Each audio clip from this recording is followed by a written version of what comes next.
सीमा के यहाँ होलिका दहन की पार्टी थी। पूरा घर गुब्बारों से सजा हुआ था। बिरजू भैया जल्दी जल्दी हाथ चलाओ, अभी बालकनी पूरी रह गई है सजाने के लिए, शाम को पार्टी है।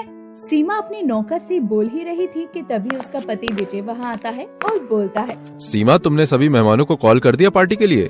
सबको कॉल तो कर दिया है, बस थोड़े ही लोग रहते हैं। ठीक है तो तुम कॉल कर लो। फिर सीमा डायरी उठाकर बचे हुए नंबर्स पर कॉल मिलाने लगती है। तभी उसकी नजर एक पुराने नंबर पर जाती है जो कि उसकी बचपन की सहेली अंकिता का होता है। वो नंबर देखकर सीमा के मन में एक हलचल होती है और वो झट से अपनी बचपन की सहेली अंकिता को कॉल मिला देती है। हेलो अंकिता, मैं सीमा बोल रही हूँ, पहचाना? अरे हाँ पहचान लिया। पता कैसे याद किया इतने सालों बाद? वो मेरे घर पर होलिका दहन की पार्टी है, मेरा मतलब पूजा है, उसके बाद पार्टी है, तो तुम्हें आना है। इतना कहने के बाद सीमा फोन रख देती है और अंकिता मुंह बनाकर बोहे चढ़ाते हुए बोलती है, आजकल तो गरीब लोग भी पार्टियां देने लगे। अच्छा है, इससे मुझे गरीब सीमा की बेइज्जती करने का एक मौका मिल जाएगा। शाम को अंकिता महंगी सी सिलिकॉन की साड़ी पहनकर तैयार हो जाती है और अपने आलीशान गाड़ी में बैठकर जाने के लिए तैयार हो जाती है। तभी उसके फोन पर एक मैसेज आता है जिसमें पार्टी की जगह की लोकेशन होती है। तो अंकिता बोलती है, ये लो, पार्टी की जगह की लोकेशन भी आ गई। जरूर किसी गरीब सी बस्ती में कर रही होगी पार्टी, पता नहीं कैसी होगी। इतने लॉन्ग टाइम बाद में मिलना होगा इससे, वो भी इस गरीब सीमा से। अंकिता ऐसा सोच ही रही थी कि तभी गाड़ी एक ग्रैंड से होटल के आगे आकर रुक जाती है। अंकिता अंदर जाकर देखती है तो अंदर होलिका दहन की पूजा के लिए बहुत बड़ा सेटअप लगा होता है और वो सोचती है, ये इतनी ग्रैंड पार्टी, वो भी इस गरीब सीमा की, कुछ समझ नहीं आया। अंकिता ऐसा सोच रही थी कि तभी वहाँ सीमा और उसका पति विजय आ जाता है। अरे वाह, तेरे तो ठाट बाट ही बदल गए। हाँ, पढ़ाई पूरी होने के बाद जैसे मेरे भाग्य ही खुल गए और मैं IAS बन गई और विजय डॉक्टर है। ये सब हमारी मेहनत का नतीजा है। तो यहाँ बैठ, मैं अभी आती हूँ और फिर हम दोनों मिलकर खूब बात करेंगे। सीमा के जाने के बाद अंकिता गुजरे हुए दिनों में खो जाती है, जहाँ सीमा और अंकिता बचपन की सहेलियाँ थी। लेकिन उनकी अमीरी और गरीबी में फर्क था। जहाँ अंकिता एक अमीर बाप की बिगड़ी हुई जिद्दी लड़की थी, वहीं दूसरी तरफ सीमा एक गरीब दर्जी की समझदार बेटी थी। सीमा, अरे ओ सीमा, जल्दी आजा, कॉलेज के लिए देर हो रही है। आ गई, क्यों फटे हुए धूल की तरह बज रही है? तो कॉलेज के फंक्शन में ये पुराना फटीचर सा सूट पहनकर जाएगी? हाँ, क्यों, इसमें क्या बुराई है? अरे बुराई कुछ नहीं है, बस तू मेरी आलीशान गाड़ी में बैठने के लायक है ही नहीं। मैं तो जा रही हूँ, तो जैसी को मैं अपनी गाड़ी में नहीं बैठा सकती। अरे सुन, अरे रुक तो। अंकिता अपनी गरीब सहेली को मना कर कार में बैठकर तेजी से चली जाती है और अब तेज गति में ही कॉलेज पहुंच जाती है और वहां खड़ी हुई सीमा उसे रोकती रह जाती है। कुछ ही देर के बाद में सीमा पैदल चलते हुए कॉलेज पहुंच जाती है। अरे पापा, तू इतनी देर से क्यों आई है? तुझे पता है आधा फंक्शन निकल चुका है। क्या करूँ यार, पैदल आई हूँ ना, तू तो मुझे छोड़ आई। चल चल, कैंटीन चलते हैं, कुछ खा कर आते हैं। नहीं, तू जा, मैं अपना खाना घर से लेकर आई हूँ। अरे आज के दिन कौन घर का खाना लाता है? वैसे भी तुझे कौन सा कैंटीन का बिल देना है? तेरी अमीर फ्रेंड है ना बिल देने के लिए। उसके बाद अंकिता और सीमा दोनों ही कैंटीन की तरफ बढ़ने लगते हैं। तभी रास्ते में उन्हें विजय मिलता है जो अंकिता से बोलता है, हेलो अंकिता। हेलो, क्या बात है, जल्दी बोलो, मेरे पास टाइम नहीं है। अंकिता, तुम तो जानती हो मैं पढ़ाई में कितना अच्छा हूँ, लेकिन मैं तुम्हें पसंद करता हूँ। क्या तुम जैसे फटीचर गरीब को इतनी हिम्मत कहाँ से आ गई कि तुम मुझे पसंद करोगे? तुम्हारी इतनी हिम्मत, मुंह देखा है अपना? विजय के प्रपोजल को वो ठुकरा देती है और उसकी बेइज्जती करने लगती है और वहाँ से चली जाती है। सीमा वहीं खड़ी ये सब देखती है और सीमा बोलती है, विजय तुम अपना दिल छोटा मत करो, ये अंकिता है ही ऐसी, इसे अमीर का बुखार सर पर चढ़ा हुआ है और कुछ नहीं। सीमा का नरम स्वभाव देखकर विजय खुद को उसकी तरफ खींचने से रोक नहीं पाता और कुछ ही दिनों में वो सीमा को प्रपोज करता है। उसके बाद वो दोनों शादी कर लेते हैं। जब ये बात अंकिता को पता चलती है तो वो सीमा और विजय के घर उन्हें बेइज्जत करने आती है। सीमा, तुम तो बहुत छुपा रुस्तम निकली और चोरी छुपके शादी कर ली और अच्छी खासी सहेली को ही बुलाना भूल गई। वो शादी बहुत साधारण तरीके से हुई है ना, और जल्दबाजी में, इसीलिए समय नहीं मिल पाया। हाँ, पता है, तुम गरीबों की शादी तो मंदिर में हो जाती है, पर हम अमीरों की शादी तो कितनी ग्रैंड होटल में होती है और बैंड बाजे के साथ होती है। ये लो, ये मेरी शादी का कार्ड है, चांदी का बना हुआ है और सोने के तार से काम हुआ है इस पर। सुंदर है ना? बहुत सुंदर है, जरूर आना। माफ करना अंकिता, लेकिन मैं तुम्हारी शादी में आकर तुम्हारा सर शर्म से नहीं झुकाऊंगी। उसके बाद अंकिता वहाँ से चली जाती है। उस दिन के बाद से अंकिता और सीमा दोनों ही सहेलियाँ कभी नहीं मिलती और उसके बाद वो आज के दिन मिली थी। अंकिता कहाँ खो गई? चलो पूजा शुरू हो गई है। कहीं नहीं, लगता है आज मेरी सहेली ने मुझे नीचा दिखाने के लिए इस पार्टी में बुलाया है। अंकिता अपने पति रजत से बातें कर रही थी, तभी वहाँ सीमा अपनी बेटी के साथ आ जाती है। चिंकी बेटी, इधर आओ, इनसे मिलो, ये है तुम्हारी मौसी। माँ, आई नो, ये वही है ना जिनकी फोटो आपके कमरे में है?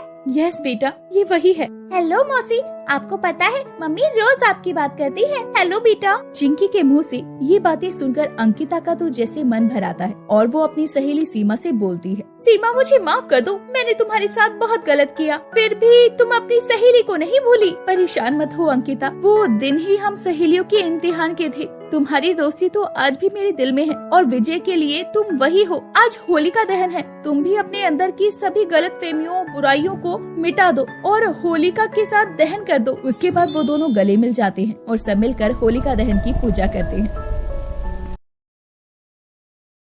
एक छोटे से शहर में सुनीता अपनी 2 बेटियों के साथ रहा करती थी, जिनका नाम पायल और पलक था। पायल और पलक दोनों ही समझदार और मुंहफट लड़कियां थी। वो दोनों ही कॉलेज में पढ़ती और उनका लास्ट ईयर चल रहा था। ये कैसे कपड़े पहनकर तुम दोनों कॉलेज जा रही हो? तुम्हारे बाप ने देख लिया ना तो मुझे भी डांटेंगे। मम्मी, पापा को बताएगा कौन? मम्मी, आप इतना परेशान मत होया करो, ये तो आजकल का फैशन है। मेरी तो बात सुनती ही नहीं हो अब तुम दोनों, बड़ी जो हो गई हो। अरे अब तो ऐसे कपड़े पहनना छोड़ दो। मम्मी, कहा ना आजकल का फैशन है ये। और कॉलेज क्या हम बहनजी बनकर जाएं? हाँ मम्मी, पलक सही बोल रही है। कॉलेज अगर बहनजी बनकर जाएंगे ना तो सभी बच्चे हमारा मजाक बनाएंगे। ऐसा बोलती हुई दोनों कॉलेज के लिए चली जाती है। ऐसे ही कई दिन निकलते हैं। अब उन दोनों के एग्जाम चल रहे थे। सुनीता उनके कमरे में जाकर बोलती है, तुम दोनों तो बस फोन ही चलाती रहती हो, एग्जाम चल रहे हैं, कोई कह सकता है क्या तुम दोनों के? मम्मी, इतनी देर से तो पढ़ ही रहे थे, अभी तो फोन चलाने बैठे हैं। मम्मी, आपकी पलक इतनी होशियार है ना कि बिना पढ़े भी एग्जाम दे सकती है। बहुत बोलती हो तुम दोनों माँ के साथ। सही है, जब ससुराल जाओगी ना तब पता चलेगा। मम्मी, आपको हमारी बातें इतनी ही बुरी क्यों लगती है? आपको क्या लगता है हम बहुत बोलते हैं या हम बेशरम है? अब तुम्हारे एग्जाम खत्म होने के बाद तुम घर के काम सीख लो, फिर तुम दोनों की शादी भी करनी है। सुनीता ये कहकर वहाँ से चली जाती है। ऐसे ही उनके एग्जाम भी पूरे हो जाते हैं और उनके लिए विवेक और रवि का रिश्ता आता है। दोनों भाई थे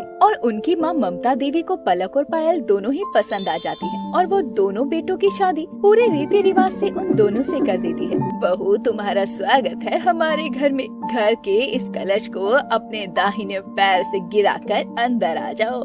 पलक उस कलश को हाथ में उठाकर अंदर ले आती है। मम्मी जी, आप इतने सारे अनाज में लात क्यों लगवा रही हैं हमसे? ये अनाज काम आ सकता है। बेटा, यही तो रस्म है। पायल अपना घूंघट ऊपर हटाते हुए बोलती है, मम्मी जी, आपकी ये सारी रस्मों में तो मेरा दम निकल जाएगा, इतनी गर्मी लग रही है इस घूंघट में। तुम्हारी हिम्मत कैसे हुई मुझसे बिना पूछे अपना घूंघट ऊपर करने की? मम्मी, मुझे घूंघट लेने की आदत नहीं है, मैं इतनी देर से घूंघट में हूँ, मैं और घूंघट नहीं ले सकती। ये सब वहाँ के मेहमान देख रहे होते हैं और दोनों बहू को बहुत ही बेशर्म कहने लगते हैं। पायल और पलक दोनों ही अपने कमरों में चली जाती हैं। उसके बाद दूसरे दिन सुबह होती है। पायल ब्लैकलेस ब्लाउज और पलक शॉर्ट ड्रेस पहनकर सबके सामने आ जाती है। अरे ये क्या पहना है तुम दोनों ने? बड़े घर की बहू को ये सब पहनना सूट करता है क्या? अरे मम्मी जी, आप कितनी ओल्ड फैशन है। ये बात तो तुमने सही कही पायल, मम्मी जी बहुत ओल्ड फैशन है। हाँ, मैं ओल्ड फैशन हूँ। संस्कार नाम की भी कोई चीज होती है, शर्म तो तुम दोनों में है ही नहीं। ममता की बात को वो दोनों नहीं मानती और वहाँ से चली जाती है। जिसके बाद विवेक और रवि पायल और पलक को हॉल में बुलाते हैं। पायल, इधर आओ। अभी आ रही हूँ। पलक, तुम भी इधर आओ, तुमसे कुछ बात करनी है। आती हूँ जी। दोनों ही बहनें हॉल में आती हैं तो अपने अपने पतियों को वहाँ गुस्से में खड़ा हुआ देखती हैं। क्या हुआ विवेक जी, आप इतने गुस्से में क्यों हैं? बताइए, आप दोनों को इतना गुस्सा क्यों आ रहा है? तुम्हें नहीं पता कि हम गुस्से में क्यों हैं? अरे क्या हुआ है, सही से बताइए। जब तुम दोनों से माँ ने एक बार बोल दिया कि ऐसे कपड़े नहीं पहनने हैं, पर तुम दोनों मानती क्यों नहीं हो? मैं आपको बता दूं, हम दोनों ऐसे घूंघट में नहीं रहने वाले, हम जो भी पहने हमारी मर्जी। ऐसा बोलकर दोनों वहाँ से चली जाती हैं। भाई, ये दोनों नहीं मानेंगी, ये दोनों तो बेशर्म है। विवेक और रवि दोनों ही समझ गए थे कि उनकी पत्नियां बेशरम तो है ही और थोड़ी बिगड़ी हुई भी है। ऐसे ही कई दिन गुजर जाते हैं और वो दोनों रोजाना शॉर्ट ड्रेस पहनकर, तो कभी बैकलेस ब्लाउज पहनकर, कभी डीप नेक सूट पहनकर सबके सामने आ जाती थी। और ये सब ममता को देखकर बिल्कुल अच्छा नहीं लगता था। फिर एक दिन उनकी बुआ सास उनके घर आती है, जिसका नाम मधु होता है। अरे भाभी, कहाँ हो तुम? अरे बुआ जी, आप? नमस्ते। पायल अपनी बुआ सास को देखकर नमस्ते करते हुए पैर छूने लगती है। तभी वहाँ पलक भी आ जाती है। नमस्ते बुआ जी, आप कब आई? नमस्ते नमस्ते, तुम्हारी सास कहाँ है? वो मम्मी जी अभी पड़ोस में ही गई हैं, आती होंगी। अच्छा, और बताओ, तुम्हारी सास तुम्हें परेशान तो नहीं करती ना? नहीं बुआ जी, ऐसा तो कुछ नहीं है। अरे छुपाओ मत, मैं भी तुम्हारी बुआ सास हूँ। ऐसा तो कुछ नहीं है। अगर कुछ ऐसा होता भी तो हम आपको क्यों बताते? आप होती कौन है हमारे घर में बोलने वाली? भाभी सही बोलती है, तुम दोनों के बारे में बेशरम हो।